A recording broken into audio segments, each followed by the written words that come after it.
Hi, Jupiter Joe here in Redondo Beach, California. I'm here to introduce you today to the Celestron StarSense Explorer.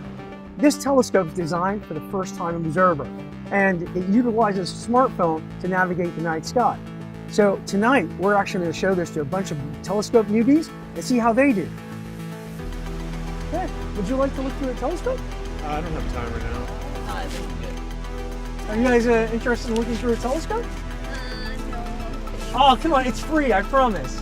You guys ever looked through a telescope before? I haven't. Never? Oh, this is perfect. This is way too low. Oh, you're looking through the wrong side. We are. Yeah, so, oh, not through that side. Come right around here onto this side. Outside. Like, can you guys find a planet for me, like Saturn, for instance? You know where it is in the sky? Would you know how to find Saturn? No. They all look like stars to me. Yeah, that's the thing. They're all like little dots in the sky, right? And unless you know what you're looking for, you may not know it's a planet.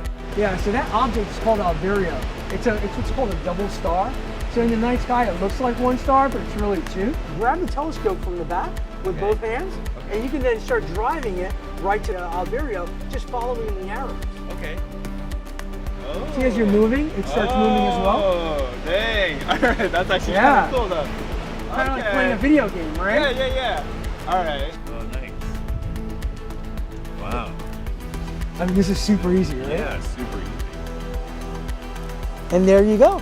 Now you just follow the arrows. Easy peasy, right? So once it's green, that means that you're right on target. You can go look through the eyepiece. Oh my gosh. That's so cool. Yeah, that's actually really cool. Planet. I see a planet. Oh. That's insane. Wow. Pretty cool, right? Awesome. And look, you did that all by yourself. That's amazing.